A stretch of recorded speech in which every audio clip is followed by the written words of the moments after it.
Winter. And I am Susan Grant. And we are Bell Street. Who are an events band and production company. And we're here to talk to you today about our fun and failures. On our journey from being scared to doing it anyway. Hello and welcome to the final episode of season 4. Can't believe we've got here. We have got here. And we really made an effort for today. Yeah, look at us. We've got, magnetic false eyelashes on. But what I was just wondering then is if we got too close, would they go, would we just go like, and they'd leap? That would be good. If we caught that on camera, it'd go viral and we'd never need to work again. No. Anyway, I would recommend these magnetic. Yeah. They're the ones where you stick the lashes to the eyeliner because the eyeliner is magnetic. That's kind of weird. You don't want to think too much about metal eyeliner or getting too close to somebody. Yeah. Like, yeah. We should try that. Mind you, we've just done a photo shoot. Yes. And we were quite close together. We were. And no happened with the eyelashes, so No. that's kind of disappointing now. I thought of it. Yeah, we didn't even think about it before. No. We were in a Christmas tree forest. Yeah. Which was fun. It's nearly Christmas, guys. It's very warm today to be Christmas. Yeah, but it is. Nearly there. So yes, I can't believe we finished our 4th season of this podcast, which is our labour of love.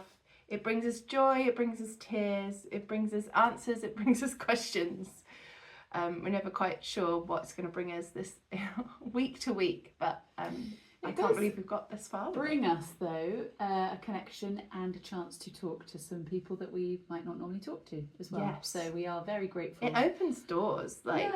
It's a really great way to stalk people. Well, if you're like, do you want to be on our podcast? Not because we're like, oh my gosh, you're brilliant. Can we know all about you? It's like, yeah. We have a podcast. It's perfectly normal to want to know all these answers to our questions. It's fine. It's fine. Well, we've not scared anyone off yet, so that's no. We don't think so anyway. No. So if you have listened to this whole series or this whole season, this whole season, then thank you, because we really do appreciate your loyal listening. It really makes a big difference, and it makes the hard work worthwhile. And it's nice to know that people are interested in what we're interested in, which is how the hell to navigate your way through this creative business making of art world. Yeah. Anyway, today is, as always, question and answer day. Almost needs like a theme tune. Yes. Let's see. We'll work on that for season 5. So some of you have been very kind to send us some questions, and lots of you have sent us questions before, so it's difficult when we just actually share our souls. Yeah. Maybe there aren't many questions that you have left. No, you know it all, or you don't want to hear anything else. Thank you very much. But we do have a box of some questions here. A lidless Tupperware box. Yeah. Where do all the lids go? No one knows. Well, that's not even questions. That's not even my Tupperware. Is it not? Don't say that you've stolen someone's Tupperware, because that's what happens to it, isn't it? Don't lend me anything ever. That's the answer. Anyway, so should we dive straight in? Let's dive straight in. See, you pick one. Go on. That's for the sound effects. Yes, for those not watching, that'll probably be annoying. Yeah. What can it be? So this first question is from Dorit Noble, who was on episode 2. She was our first guest of this season, and she's a somatic movement expert, and it's such a brilliant interview. Yeah.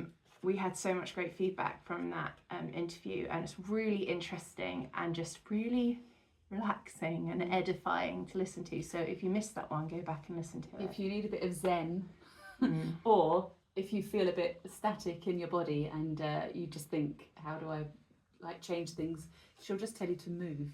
Just get moving. But yeah, do listen to her. Yes. Don't give away the ending. I just saw a dog walk in and it just caught my eye. So it was yours, by the way. Nellie's still here, to everyone's surprise. So Dorit says, how did you meet? Now, We have answered this question a few times, but what we thought we could do is put in a little bit of extra detail. Because we often talked about how we got together as a trio to sing. Mm-hmm. So we thought, as we've been asked the question again, maybe we'll take a different take on it. Take a different take. So, first time we met. Well, we met in rehearsals for a cabaret we were going to sing in, up at Shaftesbury Arts Centre. That's how we physically met, but we had heard of each other. We were supposed to both, as the three of us, we were all supposed to be in the second time round of the Vagina monologues. Yes, we were, and we would have met. But we never were at the same rehearsal. There were only a couple, I think. I don't think I made it to one rehearsal for that. So I'd heard your name bandied around. Yes.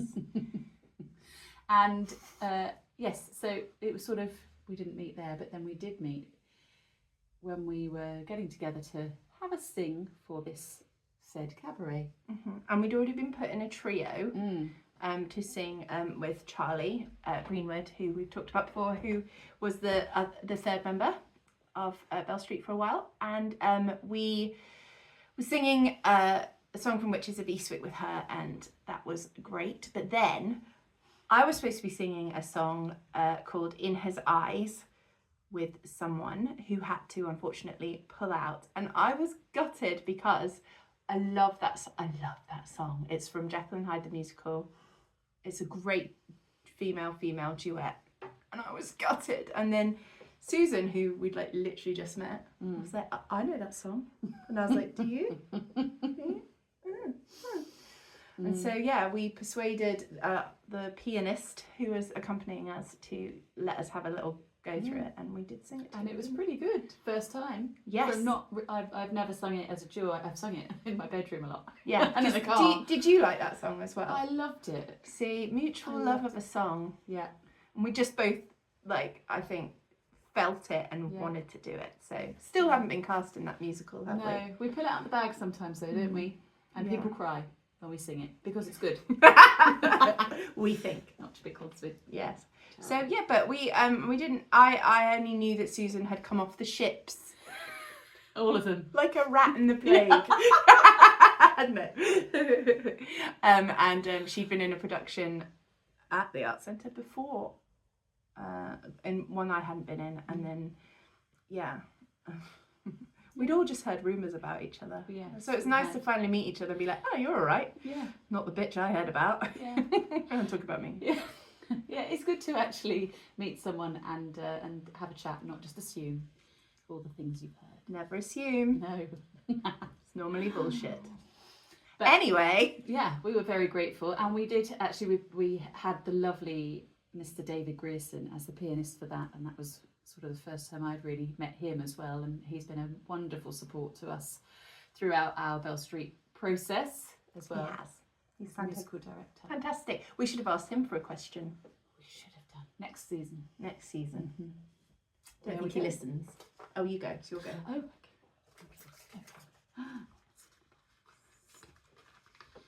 I have a question from Natalie and Tilly at our wonderful venue, Sorelli, and they were one of our first guests that we interviewed right at the beginning of this, when we thought, shall we bring guests on? And they were literally our first interview, weren't they? And they hadn't really that long been running. No. And that venue just grows from strength to strength. We've been there today actually, and it's just, we're always there. It's beautiful. So we love it. Love you girls. And well done for doing so well. Anyway, they've asked us a question. Okay. Serious question, she said. These days, everyone seems to judge success by numbers of followers or volume of views. How do you measure your achievements and allow success to be defined within your work without being overwhelmed by social media status? Should have pre-read that one and prepared the answer. That is It is such an interesting factor that some venues seem to really take into account, and social media is such a brilliant way of free advertising, and keeping yourself in people's minds and really getting across your branding and your values. And in some ways it really allows you to showcase who you are. And that's great. So if a venue is looking for you or whatever, they can look you up and it's be like, oh, someone literally just said to us an hour ago, you don't need to explain Bell Street because you can just look on their social media and it's all there. And further afield as well, because you can go as far as you like with social media. Yeah. As opposed to advertising, actually not that long ago, with a flyer. Yes. Really, in the grand scheme of time.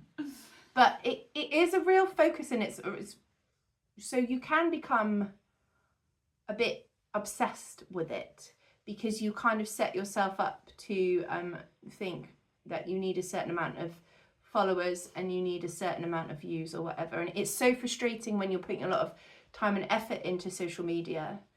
For it, everyone knows, like, you can spend hours making a reel and then 3 people look at it and you just want to throw your phone across the country.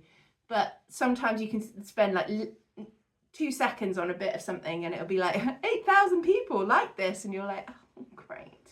So it's hard to know the secret. So it can be a very frustrating, set you up to fail.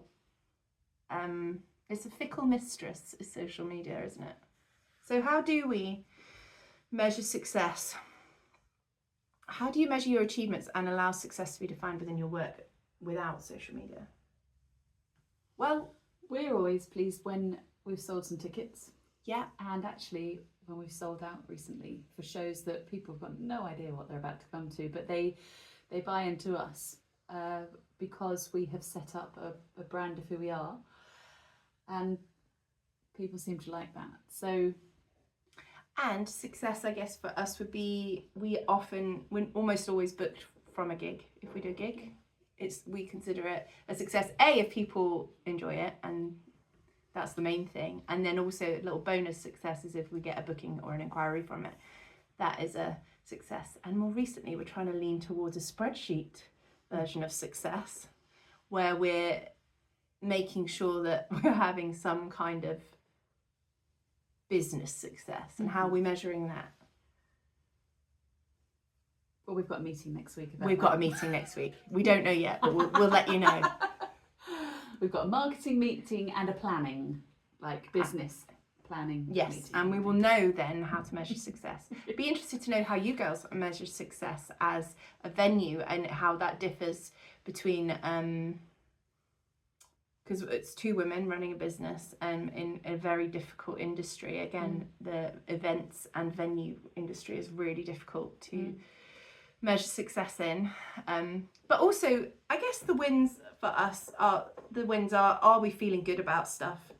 Because I think I do consider us to be successful when we are both kind of getting that kind of inner satisfaction from what we're doing as well. Because when you begin to dread something or feel sick about it, that to me would be showing it that we're not really being successful in what we're trying to achieve. But with that is the strength of saying no to things that aren't necessarily appropriate. Or we were talking to a musician earlier as well who was saying, you know, you feel that you've got to do all the gigs, and actually you don't. You can be a bit picky as long as you're getting out of it either a monetary value or your time or whatever it is. It's just, as we talked all the way through, being authentic. Yeah And exposure, if that's what you want. That's a very good question, Natalie and Tilly. Thank you. Into the box. I want a little illustration of us diving across the stream, like in Tracy Beaker, you know, there used to be little drawings. Tracy Beaker. I know Tracy Beaker very well nowadays. What? No, I just mean my daughter. I was like, why haven't we got, who do you know, Jacqueline or the actress? Because one of them should be on the podcast. She has been reinvented into my life.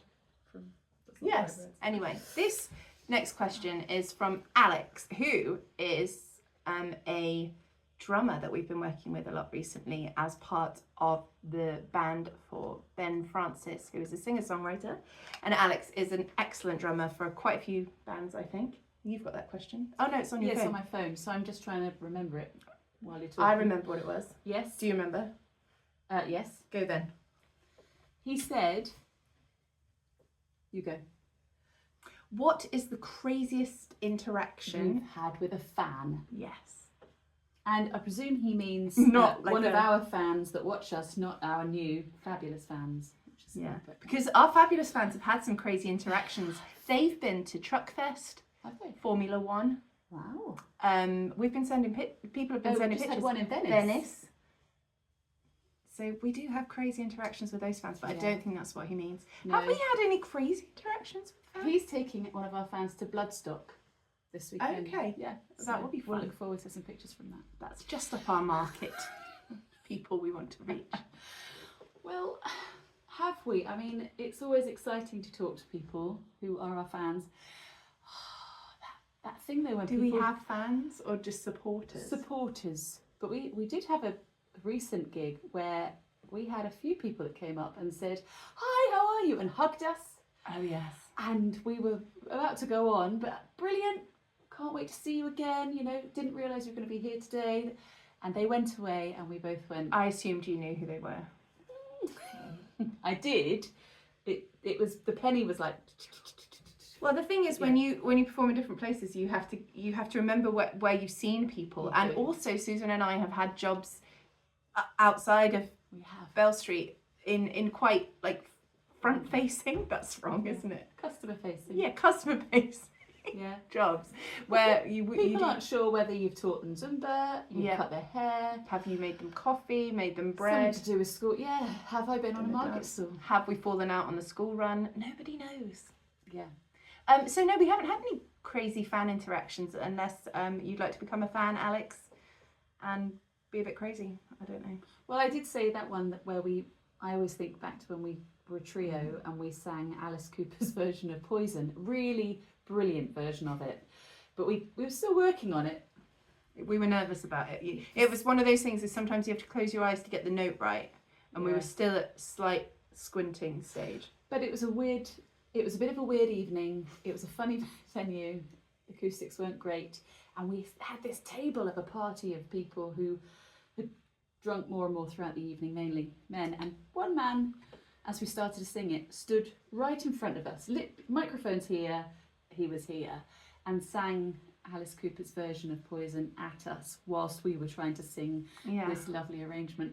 I think he was being like, I don't think he was like trying to ruin it. No, I think he just loved the song. He couldn't believe we'd done it, maybe. But it certainly put us all off. And we did have, I mean, is this a crazy fan or is this just an excellent audience member? We did have one of our versions of Hugh the Musical where I think we told the story to Linus and Joseph that there was no one wanted to volunteer and everyone kept passing the volunteer sticker to the same person who kept coming up and playing all the roles. So I don't know if that was crazy. I mean, crazy to be so dedicated. Thank you. Yeah, but we were confused because we kept seeing the same person coming up. So, yeah. Generally, though. Yeah. Generally, nothing. No crazies yet. It's I look still forward time. to that. Yeah. Does that mean is that a way of measuring success? How crazy your fans are? I thought about that one. Thank you, Alex, for your question. And we will be singing along with Alex and all of Ben Francis's other members of his band on the 20th of September at the Arts Centre. So book your tickets. There we go, little plug. This is from coincidence. Another member of the band, the bassist, Ben Hussey. Thank you. Ben the Heartthrob, as Ben Francis calls Ben Hussey. Ben the Heartthrob. Okay, I'll leave that for you to all decide. Yeah. What would your superpower be? That's because he's just seen the Fabulous Four, isn't it? Is that the right title? Super Four? Brilliant Four. Fantastic Four. Oh, it would work better if it was fabulous, because then it would fit in with our fans. Yeah. We'll have to make that film instead. Okay. So superpower. What would your superpower be? Oh, goodness. I think we've been asked this before. Mm. Lord knows what we said. I don't know about what superpower. Mine would be like an amazing memory. Like, but I mean, we're considering learning a new skill for our show in October, and I would like to be able to like download it like a file, like a disc program, and just know how to do it. That would be a good superpower. Okay. But would you want to remember everything that you've managed to forget? No. No. I'd like a skill soaker upper, Yes, but not okay. memories. No. Yeah, I don't know what my superpower. I just think I would probably just be very boring and like to fly. Yeah, It and would just then be a lot you get easier. places quicker. Yeah, and I just If you can carry fly, things. can other people fly with you? Well, that I don't know because it'll be a weight like thing. Superman, Yeah. because he's always flying. Does he make Lois fly, or is he just really strong? I think Oh, he's he's strong, really strong. because actually, if he let go, She'd fall, wouldn't she? as he does, doesn't he? Or is Yeah. that... Yeah. So I don't know. I'd have to look into the logistics of it really, but yes, I'd like to be able to fly, because then I quite probably would be able to get everywhere in the amount of time I think I can. But your hair would look shit, Oh well. because it's not good for you up there in your hair. Your hair is humid. Well, then I'd get a costume, wouldn't I? Yeah, or a helmet, or like a hair protector. yeah, like when you were a nun, Yes. a swimming cap, Like a when I was a nun. flying cap, a flying cap. For anyone who hasn't listened before, we were in The Sound of Music recently, and I was a nun. She was Not just another job choice. I cruise walked ships, away from. nuns, Bell Bread. Street, Yeah. bread, gluten. Okay, Okay. thank you, Ben. Thank you. We appreciate that. Go. Oh. Have you seen that thing where you get past the biscuit tin, and someone said, "Are you even British if you don't go? Oh, oh, how nice!" And like you haven't been clocking it going around the room the whole time. So this question is from Nikki, who is our yoga teacher, fabulous yoga teacher and brilliant woman. Let's find her question. So I think she asked us 3.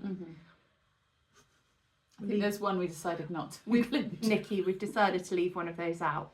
We can tell you why another time. But another time we might answer it. Yes. I'd love to know if you have ever argued or disagreed about what should or shouldn't go in the show. Okay. Not in general. Not well. Oh, okay, not in general. No. Is the very boring answer to that. We haven't argued about that, have we? Not about that. No. Because actually everything, we kind of keep in the things that we feel good about. So we both have to jump onto that. We've disagreed about songs to put in a gig.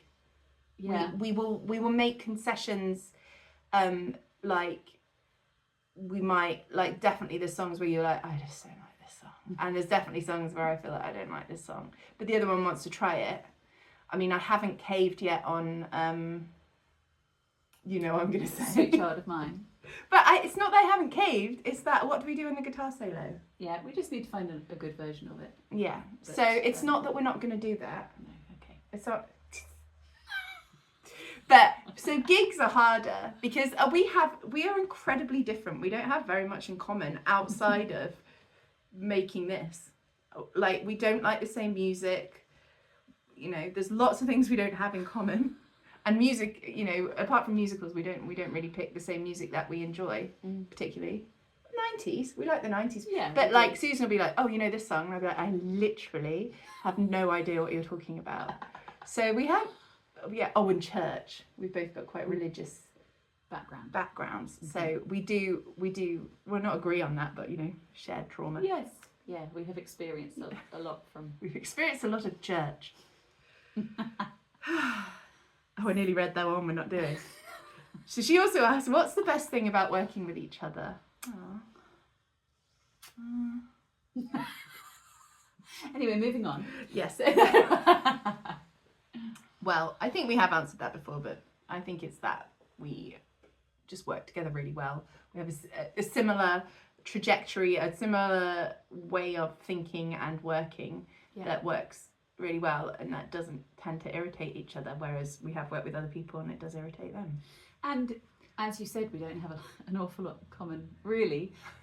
You outside really of said that this. through gritted teeth, though. I was going to say, though, we are very different people, obviously, because people are. When it comes to processing and decision making and committing to things, so that works as well. Yeah, yin and yang we are. We are in lots of ways. Here and there, and we swap. Yin and yang here and there. Yeah. That sounds like it's going to be in a Dr. Seuss rhyme. And her last question was, okay, would you trust the other to take care of your kids, borrow an outfit or lend money? Well, not Tupperware. Apparently don't lend me Tupperware. No, or me, because I would probably burn no, it. Just don't lend each other things. They always say, don't they? Mm-hmm. You should just, if you lend somebody something, you should expect not to get it back. Well, most of the stuff that we've either lent to each other has been through work, or we just share stuff in cars, though, don't we? Everything goes in a car, and it's either yours or mine. Yeah, and we often just don't know whose is whose until it doesn't zip up. Like, use your imagination about that one. But yeah, I trust you to take care of my kids. But well, my kids have babysat your kids, so yeah, and you we're on looked that after really. Mine. Yeah, yes, that's yeah, fine. not really anymore. Everyone's kid's too old. And money's money; it pings around when you need it. Yes, when you don't. It's a shared pot. We're basically married. Yeah. So there you go, Nikki. And thank you for all the wonderful stretching and yoga-inspired moves that we've included in our cabaret. Yes. Come see our cabaret if you would like to see how much work we still need to do. Yeah. Yeah. Okay. Go, Does go. it mean? I think so. I've lost track. I want a drink. Oh. Natalie and Tilly from Sorelle, Part 2. Dun, dun, dun. I know what it is, Do you? but I will read it. Okay. Because they do know how to phrase a question well. I do. They've got, like, anyway, obviously I don't. I worked out I was listening to us interview people, and my questions take an average of 22 seconds to get out from my brain through my mouth and finish. 22 seconds. I really need to work on that. I think of some good questions, but 22 seconds is too long to ask one. Sometimes it's where you come from not knowing where you're going. This is true. Or you How's do, that feel, Susan? But especially when it's someone that maybe it's either a topic that you're not sure how to broach, or it's a person you don't know very well and you feel a bit nervous with them. Yeah. You find yourself sort of apologising yourself around it sometimes. Or over-explaining what you mean when really you could have just say it. Just asked it. Anyway, these girls don't have that problem. Less than serious question, thank goodness. Okay. If you were both turned into animals, what would you be and why? Tilly is a llama, and we don't know why. I wouldn't have had Tilly as a llama. I would not have had her as a llama. And I don't know why. No. Right, animal. I'd like to be a wolf. Oh, do you know what? I was going to say the same. No way. Yeah. Well, Yeah, there we okay. go. We are more similar than we thought. I can recommend a film out there to you guys out there. If you're a woman and you are a mother and you feel like you've lost yourself a bit. Oh, now I'm not going to be able to remember what the film's called. Wolf Mother, isn't it, or something? Yes. With Amy Adams. Yeah. Is that her name? Yeah. And what's it on? Well, it's on Disney at the minute, but it is just I might have to watch a that. film. Mm. It's an adaptation of a book. No, that's a band. Wolf Mother is a band. Good No. call, Amy Adams. Okay. I'm glad we can edit. But not if you're on YouTube. You'll just be sat here watching this. Now, you mentioned that to me a while back, and I didn't have Disney Plus, but now. Night Bitch. There we go. Right. Night Bitch is one of the... I haven't connected with a film for a really long time. And it's not really that I'm at the same place that she is. I just thought it was brilliantly written, so well observed, and just it's fantastic. Fantastic. I'm so glad it got made, and I think it's a really important film for people to watch. And it's called Night Bitch. So watch it. Or read it, because it is a book, but I haven't read it, so I don't know if the book's any good. Okay. Yeah, watch it. But anyway, yes, I would like to be a wolf, because I think that they're like kind of elegant, aren't they? But strong. I'm not elegant. I'd like to be. And like, just kind of a bit edgy, aren't they? Anyway, I don't know why I said wolf, but that is what I'd like. Okay, cool. We're agreed on that one. Do you know what I wouldn't That's be? unusual. What? An octopus. Well, no, because we're basically human octopuses anyway. But no. Yeah, what animal wouldn't you be? An octopus? Yeah. I wouldn't mind being a spider. No. I wouldn't mind being a spider. You'd want to stay out of the way though, wouldn't you? Because someone would just kill you. Or you could kill them with your venom. But only if you are a venomous spider. Well, then I would like to be a venomous spider, please. Okay. But also, I only heard this on the radio. I heard that the only thing that puts me off is that I heard in the new David Attenborough thing about parenting. There's this new nature program about the theme is parents, but there's this one episode apparently where all the spider's children turn on her and kill her. Oh. So if that's common for a spider, I'm not on board. But if I could be a venomous spider, I would be. Yeah. Spider or wolf. Yeah. Okay. Yeah. Okay. Well, I was going to turn the computer off then. No. Done. Okay. My go. Yes. Hope you're being entertained, dear listener. Martin Porter sent us a question, and we love working with Martin. We like writing with him. We are in the middle of a project with him that's going very slowly through no fault of his own. It's just because we always keep running out of time. Yes. But we are excited about it. Yeah. He says, which songs and artists from your childhood influence your style and maybe even your values? Well, that's another good question. Well, obviously, musical theatre massively influenced everything I did. Yeah. And my parents must have listened to so much musical theatre. So that has massively influenced it. But also, I was raised on Joni Mitchell and Tracy Chapman as well. Right. And I think they made me really love clever lyrics. And they're quite different in the way they write as well. Like, I think Joni Mitchell is quite complex in her clever lyrics, and Tracy Chapman is very succinct but equally clever in her lyrics. And they both have different messages and different like goals, I think, with their songwriting. But yeah, I think they are the two most influential. Apart, if you put aside musical theatre, which I never would, but if you did, they would be my two. And a bit of Christian pop. Well, I was going to say the Christian stuff, whether you're traditional or a little bit more like the Christian pop stuff. I mean, it's good. It's well written. It's always written with, it's inspiring. Emotion. Yeah, the instruments are there. Or like, we used to have raves in the cathedral. Yeah.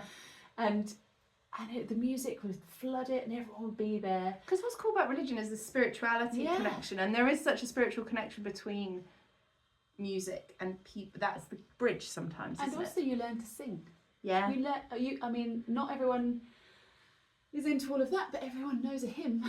And if you don't go to football, when else are you going to belt out a song that everyone is like going for, like a brilliant hymn or a brilliant Hillsong song? Like, if you've ever been in one of those rooms, like, depending on your beliefs, whether it's religious or whether it's just brilliant anthemic songwriting, either way, it's great. And I miss a good sing along in a religious setting. Where did we go? We went to a little it was only a little tiny thing the other day. We went to a baby dedication. Yes, you did.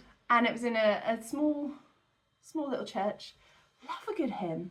Half the people there were from the art centre that we go to, so it was like good belting out. And that's why we said before, the guy with the school assemblies is so. Well, that's it. What is the point of putting a hymn in if no one's going to sing it? No. I just think, have a service without a hymn. Otherwise, get your Belt it lungs out. open and go for it. Yeah, do the harmonies, do it all. Well, I was brought up mainly listening to Cliff Richard and Gilbert and Sullivan. And the Carpenters. Okay. You see, the Carpenters are not in wonderful. my growing up thing at all. I do think they're wonderful. How And have they're they very influenced you, do you think? Well, their musicality, and I mean, her journey was horrific, but the stuff they wrote, I think, is very clever and is timeless, really, and redone a lot. I really love them. But then it was always sort of on and around really. But then I guess musical theatre was because my mum taught it as well, so it was different songs, different genres of musical. And I do just think sing instead of speak. You know, I wish people did. I would be able to. I have a serious problem with communication, and I'd be able to do it much better if I could just pick a song and like sing it at someone. Did you ever watch that programme called, was it called Northern Exposure? You probably didn't. No. because we don't like the same things. Yeah, well, because anyway.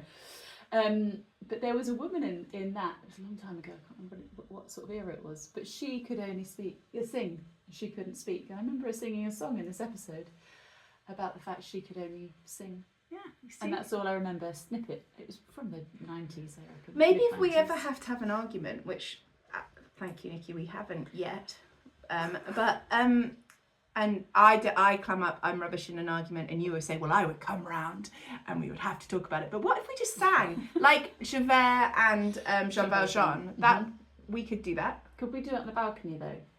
Yeah. Because then I think if it was more of a performance, or in the street, I think in the high street. Okay. As long as we don't have to have a real life argument, I'm fine. It's good. Anyway, we don't disagree yet. It's fine. Well, this is a question from Swedish Phil. Hello, Swedish Phil. We very much appreciate all of your support on our journey, and you have sent us in questions previously. Normally quite intelligent questions. Yeah, we thought we'd add this one in, but we're just going to glaze over it, I think. Glaze might not be the right word. And again, that was on my phone. So it went along the lines of, when will Bell Street join OnlyFans? So Depends how the marketing meeting goes, Phil.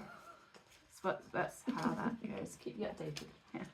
Yeah. Awkward Productions. Linus rhymes with Venus, and Joseph Yes. rhymes with nothing. So they've got a voice note which I'm going to play.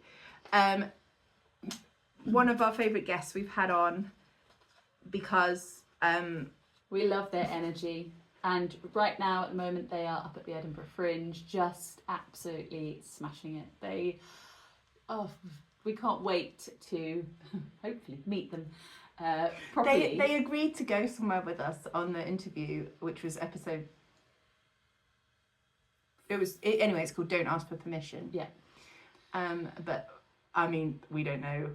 We're committed to it. But we're going to go and see their show as Yes, well we are. at the end of the year. We can't wait. We're the crazy parents. Okay. Hello, Jamie and Susan. I have questions for you. I'm actually having two questions for you. Roll up some table lamps. No, that's Joseph's question. Please do not answer him. Shut up, Joseph. First question is, all the guests you've had on this season, if you were to put on a musical that had all of them in, which musical would you choose and who would you cast as what? Please let me be Mrs. Lovett or Velma from Chicago. Also, one of those is I have to play the opposite. obviously. Well, they might not want to cast you. Maybe you're just an extra. Who knows? Yeah, true. It's basically a role in life. Second question, Jerry Allen, the incomparable, sexy, incredible Jerry Allen. You've known Jerry Allen for a long time. Can you please give us some juice. Tell us exactly. Give us some from back in the day. What was Jerry like? Give us some of the things she did that maybe she shouldn't have done. Embarrassing stories. Tell us something illegal. Tell us the illegal things that Jerry Allen has done, please. We need some. I think we need some juice in her. So And as a bonus question, what am I eating right now as we do this voice message? it's not healthy. We should not be doing that. Thank you. Love you. Bye. In my mind, I went jacket potato. No, because that's too healthy. That is quite healthy. Is it some but sort it's Scotland, isn't it? It's going to be something warm and Maybe not fried. Hot dog. Fried Mars bar. A fried Mars bar. Yeah, maybe. They're big, aren't they? Up there. Yeah. So Yeah. Okay. Well, that's our guess. Let us know. No idea. yeah, let us know. Or some I'm trying to remember. They've just done a really good video of a take of Sunset Boulevard where the guy walks through London, but they've walked through the Pleasance Courtyard at Edinburgh Fringe, and it's just a cinematic genius. They are amazing. They are. I should stop fangirling. So No, I think they'd love it. true. I was trying to think if there was any food stalls in there, but I can't think of any food There stalls. was a toasty that he was. Ooh, at maybe it was a cheese toasty place. toasty. I've only watched it once, honestly. Okay, so we'll Hall lamps or table lamps? Is that what he said? We're not allowed to answer that question. No, Table lamps. though. table lamps. Yeah. I think. Yeah, and I'll just touch on the Jerry Allen story. Jerry Allen obviously was a guest with us as well on the Episode podcast. 4. Yeah. You just need gumption. And she is in the wonderful Operation Mincemeat up in London at the moment. And she has worked with Joseph and Linus as well. So, yes, we do have that connection. I went to university with her, for anyone who hasn't listened to the podcast. So, guys, I'm going to message you privately about all the illegal stuff. We can't afford to get sued. No. Not before we even have a decent listenership. Yeah. But, yeah, we had some fun times. Yeah. Would you be self-incriminating if you shared? You would, wouldn't you? She would. Not all of them. I'm really trying to think about them, so I'll get back to you. But Musicals. Well, we have been seriously discussing this, but we're not quite agreed. And then I realised we were probably taking it too seriously because it's not going to really happen. But I was thinking, my initial idea was Little Shop of Horrors. I'd love to cast everyone in, especially you two, because I would like Linus to play Audrey. And then we were wondering, like, Joseph could just play all the other characters, really. Because I see him as the dentist. Yeah, I saw him as Audrey too, so I think he would be a good dentist though. Yeah, But then Jerry, because obviously we've got Philippa Davis to cast, Jerry and Dorit and Andrea to cast. So I think Jerry would be a good dentist, or Seymour. Yes. And then obviously we would want to be in it, so we could be in the back, the Shoops. Yeah, And Dorit's an opera singer, she is. so she could out-sing us in the three trio. Or then you thought, let's do a combination. Yeah, because we can't choose one. But just listening to that about Chicago, what if everyone was in the lineup of Cell Block Tango? Oh, Cell Block Tango. All the guests? Yeah. Can we pitch that? Shall we try? How many parts? Is it 6? Oh, damn it. It's too many parts. It's not enough parts. Someone can double up. Okay. Or Cell bring a Block tango. Tango. For the quiet one. No, I mean there's too many of us. Well, if we take ourselves out. Oh. Okay. But yes, Cell Block Tango, that would be brilliant. We've got Mr. Cellophane. Okay. No, but yeah, I'm just imagining And a video Billy. with all the video cast. Yeah, Because Philippa could stab someone with a knife. she could. Yeah. Oh, who would everyone's murder? Andrea could aggressively chuck a paintbrush like a dart. Or just with her sharp wit, to be fair. Yes. Yeah, that's a Okay. good shout as well. Dorit and her movement. Yes. And then, yeah. Well, we'll keep Okay, thinking about we'll it. keep thinking We'll about put I think, something together. yeah, Little Shop of Horrors with Chicago. Yeah. We'll just put everyone in The Sound of Music. Everyone looks good as a nun. Or do they? Okay, next question. Okay. I didn't expect us to chat this much. No. It's your go. Oh, okay. Andrea. So Andrea is last week's guest, a fabulous abstract artist, and she has left us a voice note. So let me play it for you. Hello, beautiful bells. It's Andrea here, and I've been thinking about style and influences and those we admire and those who really rock our boat. I certainly have artists in the visual world who do it for me and who I'm very happy to be compared to. I wonder if you have the same, both individually and as a duo. Maybe this is an appropriate question for you. Bye. Bye. That's a nice, friendly message. It's lovely. So, well, I mean, we've talked about French and Saunders before. There's a bookshop in town who have very dynamic owners who we have also interviewed on this in the first season, Karen and Amber, who recently did a vote, and they said they won that they would be French and Saunders. And I thought, let's have a French and Saunders off. Karen and Amber, the gloves are off. Yeah. No, they're a great duo. They are great. But French and Saunders, that kind of humour really works for us. French and Saunders, Victoria Wood. Yes. Late 80s, early 90s humour is where we are. And yeah. Yes, like the Smack the Pony and all of that sort of style, those women who, and it is mainly women who just are funny. And again, when we talk to Jerry Allen, I mean, she is funny. She just... I'm inspired by her eyebrows and facial expressions every day. Such a brilliant face that just is always working. Follow her on Instagram because her facial expressions are just second to none. Yeah. And I wish I could move my face like that. Just facial gymnastics, that's what that is. Yeah, and has anyone compared us to anyone that we've approved of? Sometimes we get compared to people and we think, Laurel and Hardy. yes, that one didn't go down so well.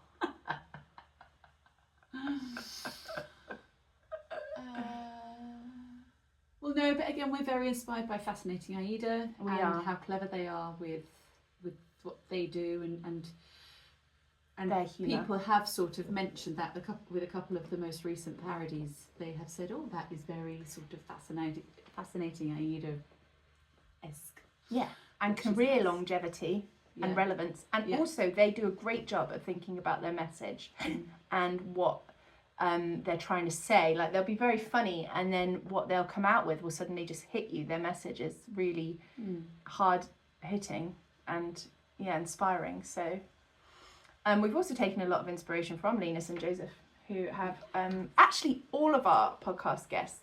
We often find ourselves after doing a podcast interview, we're planning something, we'll go, well, we genuinely don't make up. We genuinely are then like, oh, well, they said you should do this, so why don't we try doing it that way? Yeah. And it's always good advice. We've taken so many pieces of good advice from our podcast guests. The latest piece we were planning a show the other day, and one of the pieces of advice that Linus and Joseph said was when we write as just the writers, not as people who are trying to make it happen.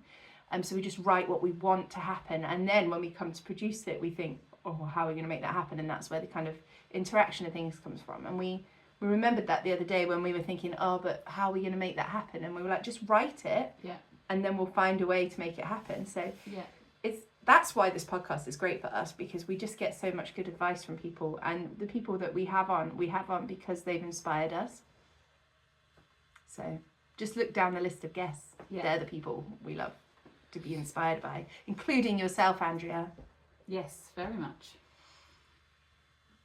Ooh, one Two each. left. Is it your go or mine? I don't know, can't remember. Okay. Let's not fall out like it, gosh. Okay, Rebecca Chambers, who is a fantastic vocal coach and jazz singer, has sent us a question on WhatsApp, which is, what was the last gig you noticed you were nervous about and why? Do you find the nerves help you to perform or hinder? Why? So, what's the last gig we were nervous about?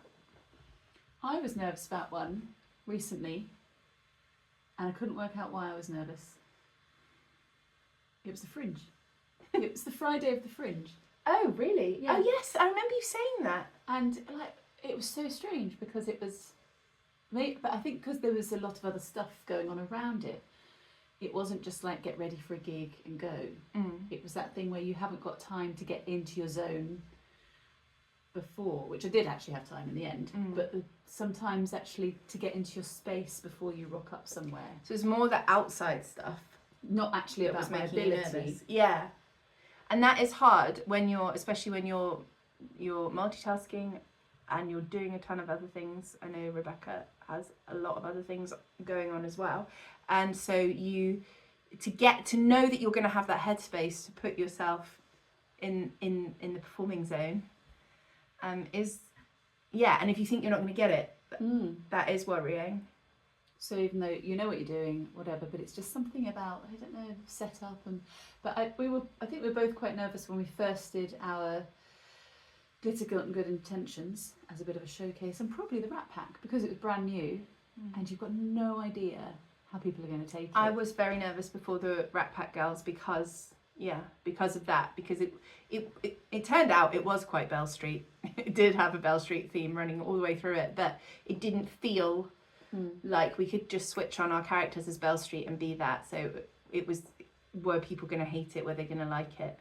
And also I felt nervous at the Fringe the first day of Glitter, Guilt and Good Intention, but that was again because we thought we'd been organised enough to not have like faffiness around the lead up to our performance, but like literally for the hour before, nothing really worked out.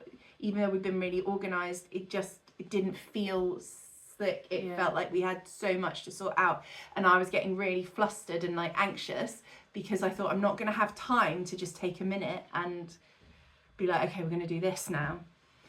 Which we used to do all the time, and it never used to bother me, but I think now I know the advantages of just like having a minute.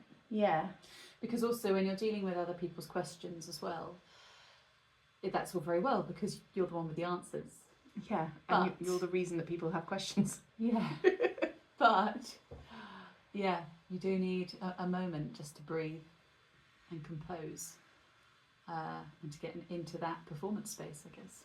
But Frank Sinatra said, didn't he, if you're not nervous, it's not worth doing, or something like that.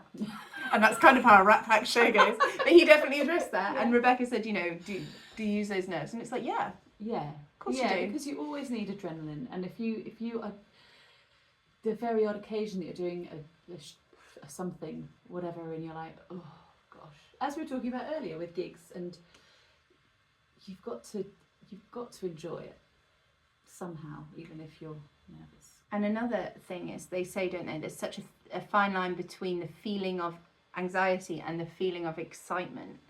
And so if you can trick yourself into thinking that you're excited, and maybe it is that you are excited, but you think it's that you're nervous. Yeah.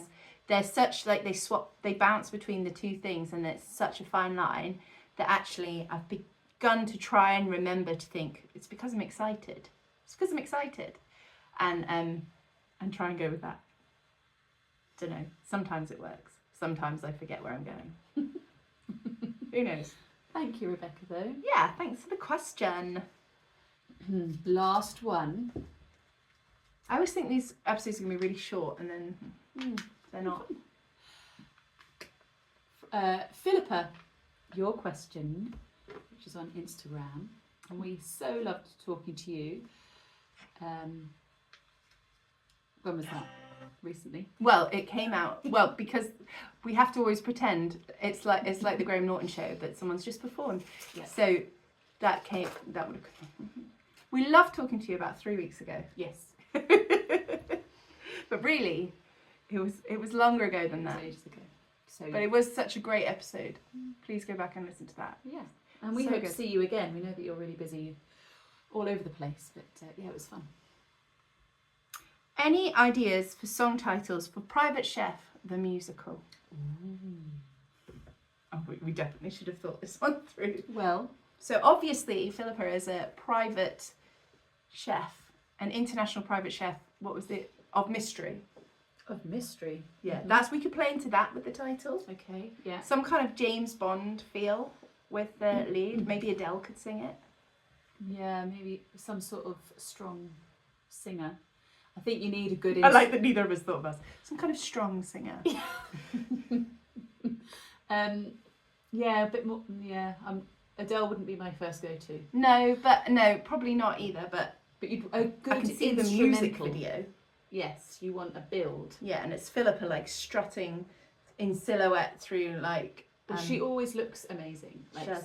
She would just be chic and now we've put her down as a knife thrower in Yeah. Chicago. Exactly. This is where, yes. Oh, like maybe some kind of jazzy, Dum, dum, dum. yeah. Oh. Got some noises. Got some noises. No words for you, Philippa. No. Knife. Something about a knife's edge, or the tipping point. No, the point of the knife. This is why we struggle to write lyrics. Yeah, but you know what? We'll have a think. Private Chef, the As musical. well. I think it needs to be International Private Chef of Mystery. Mm-hmm. Is that International Private Chef of Mystery? Yes. So, or maybe even a Scooby-Doo vibe. Yeah. But like a sexier, jazzier version. Yeah. Yeah. I was just thinking about your story where the window smashed and it went all over your Profiteroles. profiteroles, yeah, and you know that. Yeah. Duh, oh no. Private. I mean, I think we could write that musical Yeah. if you want to collab. Yeah. Give us a little bit of time. Yeah. We'll try and get a track down. We'll get on it. That's 3 songs we've got to write now. Well, and a musical. Yeah. Okay. Well. Okay. We hope you found that mildly interesting. I mean, I was like a session, and we were like, oh, we'll have to think of questions to ask each other, but sadly we've run out of time. Yes. But we will be doing another one of these Q&As with Bell Street at the end of next season. And so you can send us questions at any point. any point, yeah. You know, just file them away. Yeah. But we're back on the 1st of September with season 5. We've got some great guests lined up for you, and we'd love it if you could share any of the episodes you found helpful in your creative process, or just entertaining. Yeah. From season 4, because that really helps us. And also there's just some really great, if you haven't listened to our guests, I mean, never mind our ramblings, if you haven't listened to our guest interviews, they are all solid bits of really good advice from people who are killing it. Yeah. Not literally, like killing it artistically. And we're really proud of the conversations that we've had. So please go back and listen to all of our guests from season 1. There's such good people on there. Yeah, and with everybody, everyone has got something, either, you know, whether it's art that you can see, or books that have been written, or shows to go and see, or just little snippets of advice that you just think, oh yeah, we're really, really privileged to be in this position where we can talk to these people. And steal all their like advice and good ideas. Don't We're not steal stealing good their ideas. good ideas. No. No, we're not stealing that. But like, We are facilitating well, their facility. It's like having a coaching. piece. Coaching from all the greats, all the goats. And on that note, because no one else has. Have you noticed that what I also do is, in one of the things where we edit things out of this, but what I'll do is I'll whisper to Susan, cover my mouth, like anyone can see, because I'm just going to cut it out anyway. And I do that. And they can still hear you. They can though- still, no, but I edit it out. It doesn't exist. I go, oh, should we say about the book? Like, it's not live. I can just, anyway, I'll keep that in just for amusement. If you have been working on a creative project, or if you were thinking about starting one, I thought you might join in there. Well, or write a soundtrack to your own life, or a musical. Yeah, a musical about it. Whatever it is, whatever the creative thing that you're kind of just on the edge about starting, go back, listen to all the advice that we've managed to pull out of people and give to you for free.